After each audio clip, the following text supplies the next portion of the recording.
자, 계속 읽어볼게요. 이렇듯 중생의 무리는 각기 차이가 있기 때문에 여러 가지 모습의 분신을 나타내어 그들을 제도하느니라. 때로는 남자, 때로는 여자의 몸을 나타내기도 하고, 때로는 천, 여기서 천은 하늘 신을 뜻해요. 하늘의 신, 천신. 천, 용, 용은 뭘까요? 예, 용신, 용왕, 용왕이라고 보통 하죠. 용신이라고 해도 뭐 틀린 건 아니겠죠. 뭐 용왕. 귀신의 몸을 나타내기도 하며, 여기서 귀신은 전설의 고향에 나오는 내 다리 내놔, 내 다리 내놔, 그 귀신을 뜻하는 게 아니라 지장경에서 나오는 귀신은 영적인 존재들, 사람 아니한 영적인 존재들을 다 귀신이라고 표현한 거예요. 예, 뭐 여러 몽달 귀신, 처녀 귀신, 그 귀신 얘기하는 게 아니에요. 천, 용, 귀신의 몸을 나타내기도 하며 산이나 숲이나 내, 강, 못, 샘, 우물의 모습을 나타내어 사람들을 이롭게 하고 제도하며 별의별 모습으로 다 이렇게 몸을 낮추신다는 거예요. 누구를 제도하기 위해서? 그렇죠. 중생을 제도하기 위해서.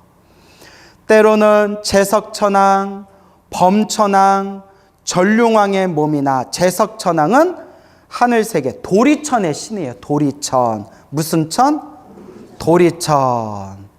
그래서 샤카천왕이라고도 부르고요. 인도 신화에서는 인드라 신이라고도 불러요. 인드라. 범천왕, 범천왕은 저 인도 신화에 나오는 브라만을 뜻해요. 브라만 신, 브라만. 무슨 만? 브라만. 들어보셨죠? 전룡왕, 전룡왕은 황제를 뜻해요. 세상을 다스리는 황제. 왕보다 높은 존재들이에요. 황제, 전룡왕의 몸이나 거사, 국왕, 재산, 관리의 몸을 나타내거나, 우리 거사하면 남자 신도를 거사, 여자 신도를 보살이라고 우리 부르죠. 근데 이제 중국 불교, 대만 불교에 가면 남자, 여자 구분하지 않고 불교 공부를 열심히 하시는 신도분들을 거사님이라고 불러요. 거사라는 단어가 한국에서는 남자 신도를 거사라고 하지만 중국 불교, 대만 불교는 남자, 여자 구분하지 않고 똑같이 거사라고 부르더라고요. 근데 이제 거사는 원래 여기 우리 흔히 뭐 유마거사 뭐 이런 표현을, 부설거사 뭐 이런 표현을 쓰듯이 거사는 이제 남자라는 남성의 표현이 더 강해요. 근데 이제 그런 거는 그냥 상식 삼아 알아두시고요. 거사, 국왕, 재상, 관리의 몸을 나타내거나, 비구, 비구니, 남자 신도를 우바세, 여자 신도를 우바이의 몸이나, 비구, 비구니, 우바세, 우바이의 몸이나, 성문, 아라한, 벽지불, 보살의 몸을 나타내어 교화하고, 성문, 아라한, 성문은 부처님의 법문을 직접 들은 제자들을 성문이라고 해요. 부처님의 법문을 직접 들은 제자들을 뭐라고 부른다? 성문, 성문제자. 성문의 목표가 아라한이에요. 성문의 목표가 뭐라고요? 아라한이 되는 거예요. 아라한이 무슨 뜻이 있죠?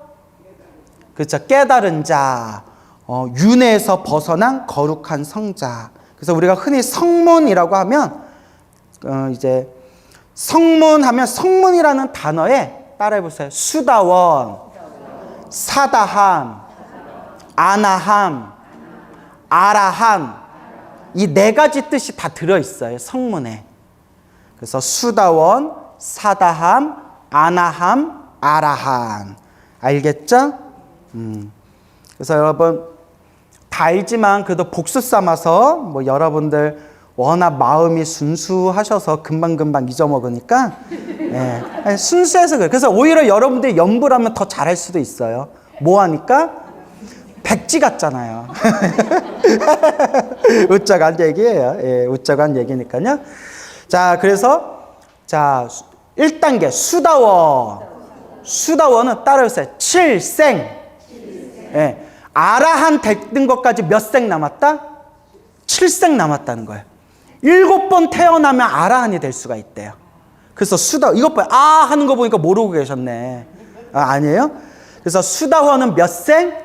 7생. 그래서 몇 번 태어나면 아라한이 된다? 7번 태어나면 아라한이 된다. 알겠죠? 그 다음에 뭐예요? 사다함. 사다함은 따라해보세요. 1례. 한 번 갔다 오면 아라한이 돼요. 죽어서 태어나서 다시 돌아오면 아라한이 된 거예요. 그러니까 몇 번 태어나는 거예요? 그러니까 이번 생까지 합치면 2번 생, 죽어서 2번째, 돌아오면 3번째. 그러니까 몇 생 안에 아라한이 되는 거예요? 3생 안에 아라한이 되는 거예요. 2번 생까지 합쳐서. 그래서 몇 번 갔다 오면? 아니죠. 3생이고 한 번 갔다 오면. 예, 그래서 따라서 1례. 예, 한 번 갔다 오면. 그래서 다시요. 너무 순수하셔서 다시. 자, 1례. 한 번 갔다 오는 거니까. 자, 따라서 2번 생. 다음 생. 그리고 와야 된다고 했죠. 1례. 한 번 와야 된다고 했잖아요. 그래서 2번 생, 다음 생, 그리고 한 번 다시 왔으니까 몇 생이에요? 3생. 이제 이해 가세요? 예, 그러니까 2번 생까지 합쳐서 3생. 이렇게 얘기했는데도 이해 못하면 문수기도를 많이 하셔야 돼요. 예, 그래서 그래서 따라서 1례. 몇 번 왔다 갔다 한다? 또 3번이라네. 예, 한 번 왔다 갔다 하는데 생으로 치면 몇 생? 그렇죠. 3생. 예, 그래서 3생. 3번 태어나면 아라한이 되는 거예요. 그 다음에 뭐예요? 아나함. 아나함은 따라해서요. 불환. 환자가 돌아올 환자는 이제 돌아오지 않는다는 거예요. 돌아오지 않는다. 그래서 안입을 돌아올 환, 불환. 그래서 이번 생에 죽어서 다음 생 태어날 때 따라해보세요. 정거천. 하늘세계 중에 정거천이라는 하늘세계가 있어요. 무슨 천? 무조건 메모하세요. 예? 어차피 여러분들 기억 안 하시잖아요. 예? 무조건 메모하세요. 자, 무슨 천? 정거천. 성자들만이 태어나는 세상이에요. 누가 태어나는 세상? 성자들이 태어나는 세상. 그래서 아나함이 죽으면 어디에 태어난다? 정거천에 태어나서 다시는 사바세계 돌아오지 않고, 그래서 불환이에요. 다시는 돌아오지 않고 어디서 아라한이 된다? 정거천에서 아라한이 되는 거예요. 이해 가십니까? 그래서 아라한은 이제 모든 번뇌가 사라진 게 아라한이고. 그래서 정리해 볼게요. 자, 수다원은 몇 생? 7생. 사다함은 몇 생? 3생. 2번까지 합쳐서 3생. 3생. 그 다음에 아나함은 몇 생? 예? 이제 한 번 남았죠. 1생. 한 번 죽어서 다시 태어나면 아라한이 되잖아요. 그래서 7생, 3생, 1생 이렇게 외워두면 되겠다. 그죠? 좀 정확히 말하면 수다원은 7번 남았고, 또 사다함은 갔다 와서 아라한이 되고, 아나함은 가서 온다 안 온다? 안 온다. 어디에 태어난다? 그렇죠. 정거천. 그러니까 메모하라고 한 거예요. 그 메모한 것만 보면 되잖아요. 정거천에 태어나서 거기서 아라한이 된다. 그러니까 사바세계로 이제 안 돌아오는 거예요. 그 다음에 아라한은 이제 완성된 존재. 근데 우리 대승불교는 아라한을 목표로 한다 안 한다? 예, 또 여기서 한다 하면 다 이제 또 미쳐버리는 거예요. 자, 아라한은 어느 불교의 목표라고 했죠? 소승불교의 목표고, 대승불교의 목표는 뭐라고 했죠? 성부라는 거, 부처가 되는 게 목표다. 그래서 부처님하고 아라한하고 이렇게 수준 차이가 많이 난다고 제가 여러 번 말씀드렸죠? 자, 그래서 성문, 아라한, 정확히 말하면 수다원, 사다함, 아나함, 아라한. 이렇게 하나하나 설명해 주니까 좋죠, 여러분? 근데 좋기만 하면 안 되고 뭐 좀 해야 된다? 좀 외워야 된다. 너무 순수해도 이거 상처받는 거예요, 이거. 자, 따라해보세요. 벽집을. 이것도 제가 그냥 입에서 피가 나올 정도로 설명했는데, 자, 벽지불은 다른 말로 따라해보세요. 영가, 독가, 독성, 독수성 다 같은 뜻이라고 했죠. 예, 스승 없이 혼자 깨달은 분들, 스승 없이 혼자 깨달은 분들 벽지불이라고 해요. 그러니까 성문 아라한, 성문은 부처님의 제자가 돼서 깨달음을 얻은 거고요. 벽지불은 전생부터 공덕을 많이 닦아가지고 누가 없이 깨달은 거예요? 스승 없이 깨달은 거예요. 그러니까 대단한 거예요. 스승 없이 깨달았지만 그래도 누구보다는 격이 낮아요? 누구보다는? 부처님보다는 격이 낮아요. 그 다음에 따라해서 보살. 예. 성부를 목표로, 부처가 되는 걸 목표로 수행하는 분들을 뭐라고 부른다? 보살이라고 부른다. 그러면 왜 보살들은 왜 성불하라고 할까요? 부처가 되는 게 목표가 아니에요. 성불이 목표가 아니에요. 성불을 하려는 이유가 따로 있어요. 제가 늘 말씀드렸는데 모든 중생 제도하기 위해서. 그게 핵심이에요. 부처 되고 부처가 되고 나 이제 부처 됐으니까 다 끝났다 하면 이거는 진정한 대승이 아니에요.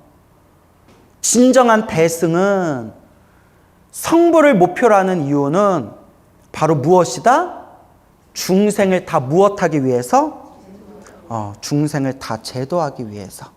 그래서 한번 따라해 보세요. 이게 아주 유명한 말인데 자, 여기 성문 벽지불 나오죠? 따라해 보세요.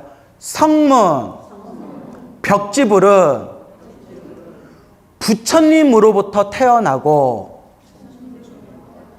예, 어렵지 않잖아요. 한번 따라해 보세요. 성문 벽지불은 부처님으로부터 태어나고 부처님은 보살로부터 태어나시니, 예, 보살의 뿌리는 보리심이다. 보리심은 모든 중생을 다 제도하기 위해서 깨달음을 얻고자 하는 마음을 보리심이라고 해요. 이제 이해 가시죠? 성문 벽집을 알아 하는 누구로부터 태어난다고요? 부처님으로부터 태어나고, 부처님은 누구로부터 태어난다고요? 보살로부터 태어나고, 그 보살의 뿌리가 뭐라고요? 보리심. 보리심이 무슨 뜻이라고요? 모든 중생을 제도하겠다, 모든 중생과 다 함께 성불하겠다라는 마음을 안욕따라 삼맥 삼보리심, 보리심이라고 부르는 거예요. 그러면 여러분들은 보리심이 있어요, 없어요? 제가 여러분들 기도 끝날 때마다 항상 마지막에 뭐 하라고 했죠? 그게 보리심이에요. 그래서 제가 그걸 꼭 하라고 말씀드리는 거예요. 엄청 중요한 거예요. 보리심이 안 생겨도 억지로라도 사홍서원을 하고 억지로라도 보리심을 입으로 외우다 보면 그게 씨앗이 돼가지고 결국 진정한 보리심의 열매를 맺는데요. 근데 여러분, 보리심도 진짜 보리심이 있고 가짜 보리심이 있대요. 가짜 보리심은 지금 우리처럼 억지로 쥐어짜는 보리심이 가짜 보리심이에요. 근데 여러분, 보리심도 대단한 거예요. 알겠죠? 가짜 보리심도 대단한 거예요. 성근조차 없는 존재들은 가짜 보리심조차 내지를 않는데요. 근데 우리는 기도하고 기도 마지막에, 그리고 우리 법회 끝나면 다 함께 사홍선 하잖아요.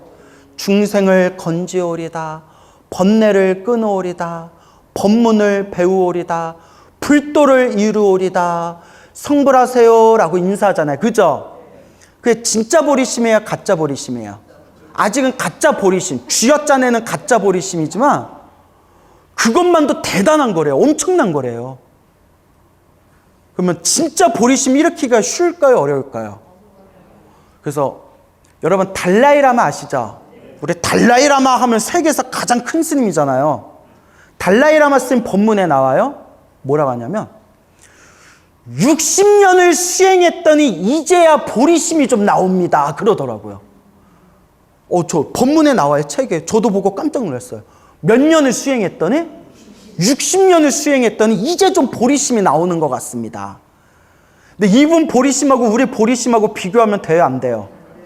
그러니까 달라이라마 존자처럼 큰 스님이 60년 동안 수행해서 나오는 보리심이면 우리는 그 상상조차 못하는 엄청난 보리심인 거예요. 근데 그분이 이제야 60년 수행하니까 이제야 보리심 좀 나오는 것 같습니다. 엄청난 거예요. 근데 우리는 일단 어떤 보리심이라도 내자? 가짜 보리심이라도 내자. 가짜이지만 공덕이 얇다 깊다. 얇다? 아니, 가짜 보리심도 엄청나다고 제가 목이 아프도록 얘기를 했잖아요. 릴렉스. 이미지 관리. 화내지 말자. 아시겠죠? 네. 가짜 보리심도 엄청나다는 거예요. 그러니까 가짜 보리심도 엄청난데 진짜 보리심이 나면 그건 엄청난 대보살이라는 거예요. 알겠죠? 그래요. 화딱지 나지만 그래도 우리 이렇게 공부하러 와준 것만도 고마워요. 아우, 물 한 잔 마셔야 또. 자, 그러니까 그래도 이렇게 부처님 가르치면 참 재밌죠. 저는 부처님 가르침 공부할 때가 제일 행복해요. 그러니까 우리 열심히 공부합시다. 성문 아라한 벽집을 보살의 몸을 나타내어 교화하고 제도하나니 단지 부처의 몸만을 나타내는 것이 아니니라. 그래서 우리 또 관세음보살 보문품에 보면 관세음보살님이 막 30가지 모습으로 몸을 나투는 내용 나오죠. 그래서 우리 예전에 관세음보살 보문품 같이 공부했죠. 관음경. 예, 그래서 수없는 모습을 이렇게 몸을 나투게 되느니라. 나는 여러 겁을 두고, 여기서 나는 누구를 말하는 거예요? 나가? 예, 지금 부처님이에요. 예, 부처님. 나는 여러 겁을 두고 부지런히 노력하여. 여러 겁을 두고 부지런히 노력하셨대요. 그래서 따라해 보세요. 삼아승직업. 예, 삼아승직업 동안 6바라미를 완성하셨대요. 화엄경에서는 10바라미. 6바라미를 완성하셨대요.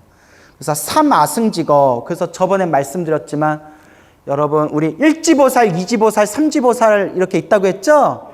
그래서 우리가 중생이 우리같이 평범한 중생이 따라해보세요. 1지보살. 1지보살까지 가는데 1아승직업. 아승직업이 우주가 한번 생겼다 사라지는 시간이래요. 우주가 한번 생겼다 사라지는 시간이 몇 겁? 1아승직업.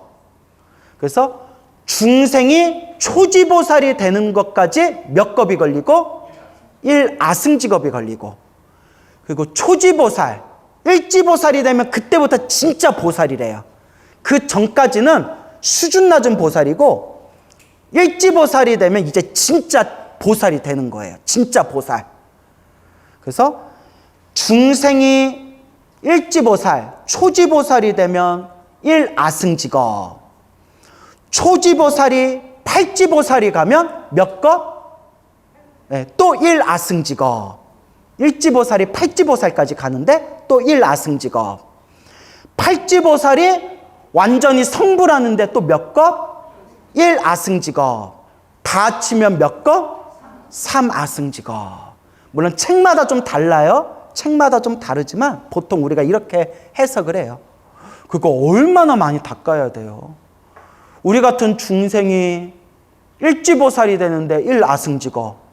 1지보살만 하더라도 대보살인데 1지보살이 또 8지보살까지 가는데 또 1아승직업. 8지보살이면 엄청난 대보살인데 성불까지 가는데 또 1아승직업. 그래서 8지, 9지, 10지, 그 다음에 이제 성불이에요. 그래서 우리 지장경에 나와요. 지장보살은 몇 지보살? 10지보살이라고 나오잖아요. 그러니까 이렇게 여러 겁을 두고 부지런히 노력하여 억세고 거친 죄업 때문에 고통을 받고 있는 죄고 중생, 죄업 때문에 고통받는 중생, 죄고 중생들을 제도하였느니라. 참 이렇게 중생 제도하느라 우리 부처님이 고생이 많으세요. 그죠 여러분? 근데 참 우리는 수행하고 공부하고 봉사활동하고 막 복짓고 막 이러다 보면 몸과 마음이 좀 이렇게 힘들고 지치면 고생스럽다라는 생각이 들 수가 있잖아요. 그리고 내가 열심히 봉사활동했는데 나 안 알아주면 속상하고 삐지고 나 이제 절에 안 다녀 막 이러고, 내가 이렇게 열심히 절에서 봉사활동했는데 주지스님이 안 알아주면 스님 미워, 다시는 안 볼 거야, 다음 생에라도 만나지 마 막 이러면서 막 삐지고 막 이러잖아요.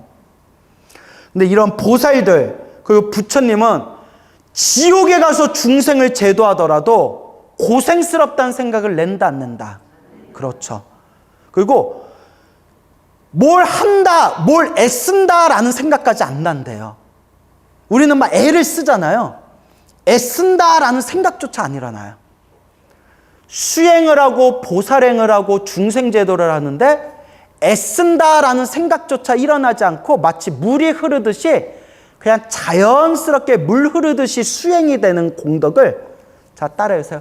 무공용, 없을무, 무공용, 공, 애를 쓰지 않는다, 공을 쓰지 않는다. 자 따라해주세요. 무공용, 무공용의 경지라고 해요.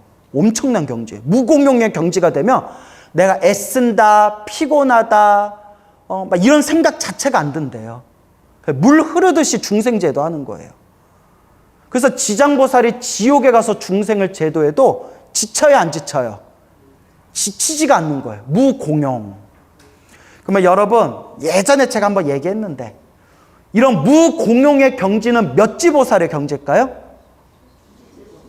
누가 맞춘 것 같은데? 초지 아니에요. 그냥 막 지르네. 막 질러. 막 아무거나. 자, 따라서 팔찌부터 불태전지라고. 따라서 불태전. 더 이상 후퇴하지 않아요. 왜냐하면 애를 쓰지 않고 물 흐르듯이 자연스럽게 되니까 더 이상 후퇴하지를 않는 거예요. 따라서 무공용. 애쓰지 않는 경지. 이게 몇 지보살이다? 팔지보살이에요. 팔지보살. 이런 거 알아두면 좋아요. 그죠? 이런 거 다른 강의 시간에 이런 거 들어봤어요? 못 들어봤어요? 이게 기초교리예요. 경전 공부할 때 이런 게 기초인데 30년 절에 다니고 불교대학에서 공부해도 이런 얘기 잘 못 듣잖아요. 왜냐? 하나를 가르쳐주면 또 잊어먹고 하나를 가르쳐주면 또 잊어먹으니까 진도를 나가지를 못하는 거예요. 근데 이제 이런 것 좀 외워두시면 좋겠어요. 알겠죠? 그래서 자 그러면 애쓰지 않는 최상의 경지가 몇 지보살? 팔지보살. 팔지보살을 무슨 지라고 부른다? 불태전지라고 부른다. 이런 거 좀 외워두시면 좋겠어요. 이런 거 알면서 경전 공부해야 머릿속에 쏙쏙 들어와요. 그러나 아직도 나쁜 마음을 다스리지 못하여 죄업의 과보 때문에 악도에 떨어져서 크게 괴로워하는 중생들이 있느니라. 에고고고. 그러나 아직도 나쁜 마음을 다스리지 못하여 악도, 지옥악의 축생에 떨어지는 중생들이 있느니라. 이게 남 얘기가 아니라 우리 얘기예요. 그래서 불교설화에 보면 머리 깎은 스님들조차도 지옥 떨어지고 소로 태어나고 돼지로 태어나는 얘기가 불교설화에 많아요. 머리 깎은 스님들도 지옥 떨어지는 얘기가 많이 나온다니까요. 그래서 우리가 방심하면 돼요, 안 돼요? 안 돼요. 무서워 죽겠어요. 나도 이렇게 여러분들 앞에서 좋은 법문 했는데 죽어서 눈 떠보니까 막 지옥의 불길이야. 예? 지옥도 그냥 지옥이 아니야. 막 유황불. 그런데 떨어지면 얼마나 억울해요. 그래서 지옥에 안 떨어지려면 뭐 하면서 죽는 수밖에 없다? 염불하면서 죽으면 아무리 나쁜 짓을 해도 어디에는 안 떨어진다고 했다? 사막도에는 안 떨어진다고 했다. 지옥악이 축생에는 안 떨어진다. 이게 제 얘기가 아니에요. 다 경전에 나오는 이야기예요. 그리고 아무리 악업을 많이 지은 중생도 진실한 마음으로 참여하면서 진실한 마음으로 뉘우치면서 부처님을 의지하며 나무아미탑을 염불하면서 죽으면 아무리 악업 중생도 반드시 극락세계 태어난다. 무량수경, 광무량수경에 분명히 나와요. 그러니까 여러분들도 제가 괜히 드리는 얘기가 아니라 제가 보고 들은 게 많잖아요. 괜히 들으는 이야기가 아니라 내가 죽을 때 뭐 하면서 죽을 정도는 되겠다? 염불하면서 죽을 정도는 되겠다 라는 마음으로 지금 힘 있을 때, 지금 이렇게 여러분들 정신줄이 딱 이렇게 붙들고 있을 때 지금 부지런히 염불하셔야 됩니다 라고 말씀드리는 거예요. 알겠죠? 치매가 무서워요. 뭐가 무서워요? 치매가 참 무서워요. 그래서 평생 절에 다녔던 분도 치매 걸려가지고 막 하시다가 그냥 가시는 분들이 얼마나 많아요. 그래서 여러분, 염불하면서 내가 목숨이 끊어질 때에도 내가 염불하면서 죽겠다. 그걸 마음에 꼭 되새기시기 바랍니다. 그대는 마땅히 내가 이 도리천궁에서 간절히 부족한 것을 생각하여 사바세계에 미륵불이 올 때까지, 미륵불은 지금 어디에 계세요? 그렇죠. 또 도리천 이러면 저 또 엎어버리는 거예요. 따라해보세요. 도솔천, 내원궁. 도솔천의 내원궁이라는 궁전에 계시대요. 미륵불이 올 때까지 중생들이 고통에서 벗어날 수 있도록 하고 장차 미륵불을 만나 뵙고 수기를 받을 수 있게 할지니라. 지금 부처님이 누구의 정수리를 만져주면서? 지장보살 정수리를 만져주면서 좀 이와 같은 말씀을 다 펼치시며 마지막에 뭐라고 하시느냐? 지금 상상을 하셔야 돼요. 지장보살, 수많은 헤아릴 수 없는 지장보살 분신들의 그 정수리를 석가모니 부처님이 만져주시면서 그대는 마땅히, 그대는 누구를 얘기하는 거예요? 지장보살님. 그대는 마땅히 여기서 내가는 누구예요? 석가모니 부처님. 그대는 지장보살이고 내가는 석가모니 불이. 알겠죠? 그대는 마땅히 내가 이 도리천궁에서 간절히 부족한 것을 생각해요. 부탁하다, 맡기다란 뜻이야. 맡기다, 부탁하다. 누구에게 지금 맡기고 부탁하신 거예요? 그렇죠. 지장보살님의 정수리를 만져주면서 맡기고 부탁하신 거예요. 사바세계에 미륵불이 올 때까지 중생들이 고통에서 벗어날 수 있도록 하고, 그 지장보살님한테 뭐라고 부탁하시냐면 장차 미륵불을 만나 뵙고 수기를 받을 수 있게 할지니라 라고 정수리를 어루만져 주면서 이와 같이 부촉하신 거예요. 자, 머릿속에 들어오시죠? 그래서 여러분 따라해서 도솔천, 내원궁. 도솔자랑 내원자가 들어가면 무조건 미륵신앙이에요. 도솔함, 도솔사, 내원함, 내원사. 도솔자하고 내원자가 들어가면 무조건 무슨 신앙이다? 미륵신앙인데 여기 이제 딱 답이 나왔어요. 우리 도솔함 내원궁이라는 유명한 사찰에 가면 법당에 누가 앉아 계실까요? 지장보살. 도솔천 내원궁, 도솔자하고 내원자가 붙으면 무조건 무슨 신앙이라고 했어요? 미륵신앙인데 도솔천 내원궁이라는 암자에 가면 가운데 누가 앉아 계세요? 지장보살이 떡하니 앉아 계세요. 이상하다. 도솔천 내원궁에는 미륵보살님이 지금 계시다고 했는데 왜 지장보살님이 계시지? 이제 답을 알았죠. 미륵부처님이 오실 때까지 누가 중생을 제도해라? 지장보살이여. 그대가 미륵부처님이 사바세계 올 때까지 중생들을 제도하고 미륵부처님이 올 때까지 중생들을 이렇게 교화해라. 그래서 도솔자하고 내원자가 미륵신앙을 상징하지만 지장경의 근거를 둬서 미륵부처님이 요 인간 세상에 미륵부처님이 올 때까지 지장보살님이 따라해보세요. 무불시대. 부처님이 없는 시대.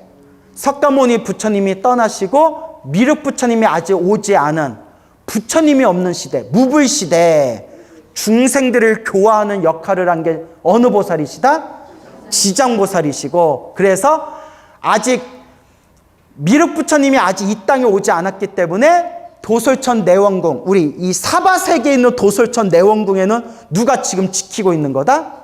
지장보살님이 지키고 있는 거예요. 하늘 세계에 있는 도솔천 내원궁에는 누가 계시고? 미륵보살님이 계시고, 인간 세계에 있는 도솔천 내원에는 누가 앉아서 지키고 있는 거예요? 지장보살님이 앉아서 지키고 계시는 거예요. 자, 머릿속에 정리가 되시죠? 다 깊은 뜻이 있어요. 알겠죠? 그때 모든 세계에서 모여든 지장보살의 분신들이 다시 한 몸을 이루어 짠 하고 수많은 분신들이 하나의 몸을 이루어, 이런 건 우리 서유기에 그 손오공 분신술 나오잖아요. 서유기에 나오는 손오공은 분신술을 펼칠 때 몇 개의 몸을 낮출 수 있을까요? 84,000몸. 왜냐하면 손오공 몸에 털구멍이 84,000개가 있대요. 그래서 분신을 낼 때 84,000개가 된대요. 근데 이와 같이 십지보살에 이르신 지장보살이나 관세음보살, 문수보살, 보현보살 같은 대보살들은 몸을 몇 개 낮추실까요? 그거는 초지보살. 초지보살은 100개 세상의 몸을 낮출 수 있고, 지장보살은 십지보살이잖아요. 그 앞에 나오잖아요, 여러분. 또 곳에 잊어먹었어요? 예? 25페이지 한번 보세요. 25페이지 중간에 백천만어 무량 아승지 세계라고 나오잖아요. 그렇죠? 백천만어 무량 아승지. 헤아릴래야 헤아릴 수 없는 수많은 세계의 몸을 분신, 몸을 낮춘다고 나오잖아요. 자, 그래서 자, 일지보살, 초지보살이 되면 몸을 몇 개 낮춘다? 100개를 낮추고, 2지, 3지, 4지 올라갈수록 배가 되고 배가 되고 배가 돼가지고 십지보살, 지장보살처럼 십지보살이 되면 백천만억 무량지 아승세계, 헤아릴 수 없는 세계에 몸을 낮추서 중생을 제도하신다. 이렇게 머릿속에 정리하시면 되겠습니다. 알겠죠? 그래요. 다시 한 몸을 이루어 애절한 마음으로 눈물을 흘리면서 부처님께 아뢰었다. 이것도 이제 중요해요. 지장보살이 눈물 흘릴 일이 있어요, 없어요? 없어요. 지장보살은 완전히 마음의 평화, 평온, 흔들리지 않는 부동심, 어떤 상황에서도 마음이 흔들리지 않는 부동심을 얻은 분인데, 우리처럼 눈물 질질 싸고 이런 거 없어요. 근데 여기서 왜 눈물을 흘렸다고 나올까요? 여러분, 경전을 보면서 제가 느낀 건데, 경전에 나오는 이런 모습들은 한바탕 쇼예요. 한바탕 연극이에요. 법화경이 그런 내용이 나오잖아요. 중생들에 보여주기 위한 한바탕 연극이에요. 그러니까 지금 지장보살님하고 석가모니 부처님하고 서로 만나서 머리를 어루만져주고, 지장보살이 막 애절한 마음으로 석가모니 부처님 앞에서 눈물 막 흘리고 있는 게, 이게 다 한바탕 뭐다? 이게 한바탕 시나리오예요. 지장보살, 내가 조금 있다 이렇게 이마 이렇게 만져주고 내가 이렇게 부촉하면 막 애절한 마음으로 눈물을 막 쏟아. 부처님 꼭 그렇게까지 해야 됩니까? 그래야 중생들이 감동받아. 이렇게 이제 한바탕 쇼가 딱 펼쳐지는 거예요. 근데 이건 거짓이 아니에요. 뭐가 아니다? 거짓이 아니라 중생을 제도하기 위한 방편이라는 거예요. 알겠죠? 그래서 이런 내용이 이제 법화경에 보면, 법화경이 도솔천에서 내려와서 마야 부인이 애를 낳고 왕자로 살다가 출가해서 보리수 나무 아래에서 깨달음을 얻고, 그리고 중생을 널리 제도하다가 때가 되어 이제 열반에 드는 이런 모든 모습도 무엇과 같다? 중생들에게 보여주기 위한 방편법이다라고 법화경에도 나오잖아요. 알겠죠, 여러분? 그러니까 제가 이렇게까지 얘기하는 게, 지장보살이 눈물을 흘렸다는 게 정말 우리 중생들처럼 막 그런 감정이 요동쳐서 눈물을 흘린 게 아니다. 지장보살이 이미 완전한 평화를 얻은 분이기 때문에 그럼 우리 중생심이 남아있지 않는 분이다. 그러니까 지장보살이 흘리는 눈물은 우리 중생들이 생각하는 그런 눈물이 아니다. 요걸 이제 말씀드리려는 거예요. 알겠죠? 세존이시여. 자, 지금 지장보살이 눈물을 흘리면서 이야기하는 거예요. 세존이시여, 저는 아득히 먼 겁, 구원겁, 헤아릴 수 없는 머나먼 겁, 먼 겁, 구원겁으로부터, 헤아릴 수 없는 과거로부터 부처님의 인도를 받아 가히 생각할 수 없는 신통력과 대지혜를 갖추어 싸웁니다. 몇 지보살? 십지보살. 그러니까 십지보살이 보살행의 보살도, 보살행의 끝판왕이에요. 그래서 십지보살이 넘어가면 뭐라고 했어요? 이제 성불하는 거예요. 성불. 그래서 이제 화엄사상에는 십지보살과 성불 중간에 하나를 더 집어넣었어요. 그게 뭐냐? 맞아요. 따로 해서 등각. 예, 십지보살 다음에 성불인데 그 중간에 하나 더 넣은 게 등각이에요. 그 등각은 누굴 뜻하느냐? 저 도솔천 내원궁에 계시는 미륵보살. 그래서 성불을 딱 한 생 앞두고 있는 완성된 형태이신 보살님들을 무슨 보살이라고 한다? 등각보살이라고 해요. 그 다음에 등각 다음에 완전한 성불은 무슨 각이라고 한다고 했어요? 그렇죠. 묘각. 따라해보세요. 묘각. 예. 신통력과 대지혜를 갖추어 싸웁니다. 저는 저의 분신으로 하여금 백천만어 항아, 항아는 갱지스강이란 뜻이에요. 백천만어 항아, 갱지스강의 모래알같이 많은 세계마다 백천만억의 몸을 나투어 한 분신이 백천만억 사람을 제도하고 불법성 삼보에 귀하게 하여 영원히 생사의 고통을 여의고 열반, 완전한 깨달음의 세계를 열반이라고 한다고 했죠? 완전한 깨달음의 세계, 열반의 기쁨에 이르도록 하겠나이다. 그리고 불법 속에서 털끝 하나, 물 한 방울, 모래 한 알, 티끌 하나만큼이라도 착한 일을 하게 되면 제가 점차 교화하고 제도하여 큰 이익을 얻도록 하겠나이다. 이거 너무 중요한 내용이에요. 여러분, 우리가 선업을 짓는다, 공덕을 닦는다고 해서 거창하게 생각할 필요 있다 없다? 작은 것부터 시작하는 거예요. 어떤 것부터? 그래서 여기서 분명히 나오죠.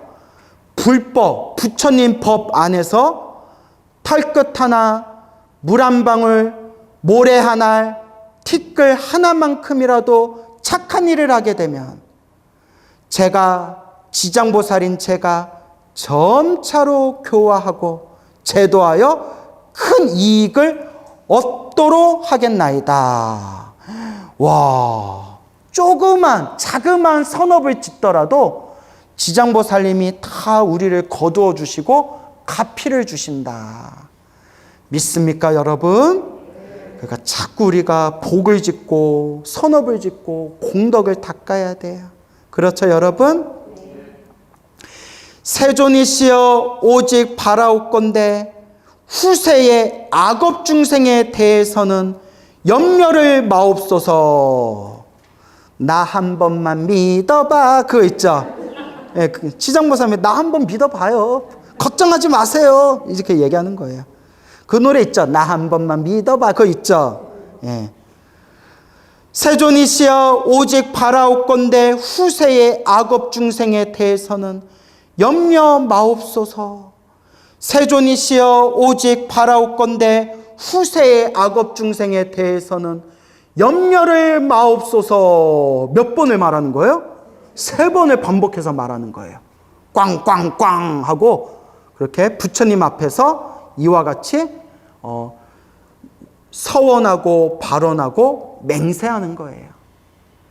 그래서 따라서 대원본조, 위대한 원력을 갖춘 근본되는 높은 분, 후세 악업 중생 걱정하지 마옵소서, 염려하지 마옵소서.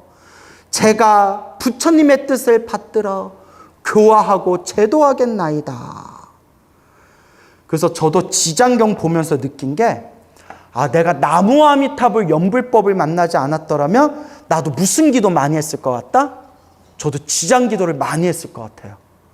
예전에 제가 지장경을 깊이 보기 전에는 관세음보살, 관음연불을 많이 했고, 관세음보살 연불 하다가 나무아미타불 연불법을 만났는데, 나중에 이제 지장경을 다시 한번 깊이 공부해 보면서, 와, 지장보살이 이름이 왜 지장인 줄 알았어요. 지짱, 짱입니다요. 그 뜻이에요. 짱입니다요. 그래서 지장이에요. 너무 멋있죠? 예, 그래서 관세음보살이 좋으신 분들은 관음기도 하시면 되고, 저는 나무아미탑을 극락세계 발언하니까 전 나무아미탑을 연불하고, 또 지장경에 지장보살의 원력이 좋으신 분들은 무슨 기도 하시면 돼요? 지장기도 하시면 돼요. 지장경이 너무 좋아요. 읽을수록 좋아요. 좋죠, 여러분? 그러니까 전생에 복이 없는 사람은 이번 생 무엇을 볼 수도 없어요? 지장경 볼 수도 없어요. 저 그런 얘기 들었어요.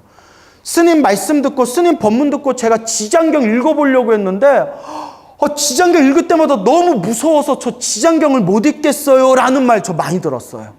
여러분 주변에 그런 분 있지 않았어요? 있죠. 그게 아주 업이 두꺼워서 그렇대요. 아주 업이 두꺼워서. 그런 분들은 그냥 무슨 기도하면 돼요? 관음기도 하면 돼요. 다른 기도 하시면 돼요. 또 지장경 읽을 수 있는 인연들이 또 있는 것 같아요. 그러니까 지장경이 안 맞으면 다른 기도 하시면 됩니다. 알겠죠? 그리고 스님 저 지장경이 너무 좋습니다 하는 분들은 그런 분들대로 또 뭐가 많은 분들이에요? 성근이 있는 분들이에요. 그래서 지장보살은 왜 지장보살이라고 부른다? 짱입니다요. 그래서 여기 나오잖아요. 짱하고 짱하도다. 딱 나오잖아요. 제가 괜히 하는 얘기 아니에요. 짱하고 짱하도다. 너 짱이다. 부처님께서도 감탄하시는 거예요. 이야, 장하다. 짱이다. 그래서 네가 지짱이구나. 내 이제 그대로 하여금 기쁨을 더하게 하리니 그대는 능히 아득히 먼 겁으로부터 세운 큰 서원을 생취하여 모든 중생을 구제하겠습니다라는 큰 서원을 성취하여 널리 중생을 제도한 연후에 위없는 깨달음을 징득하게 되느니라. 그래서 지장보살은 모든 중생 다 제도하고 난 뒤에 위없는 깨달음 성불하겠습니다 라고 원력을 세우신 대원본존 짱이 되시는 위대한 보살님이시다. 이렇게 이해하시면 되겠습니다. 알겠죠? 오늘 마치겠습니다.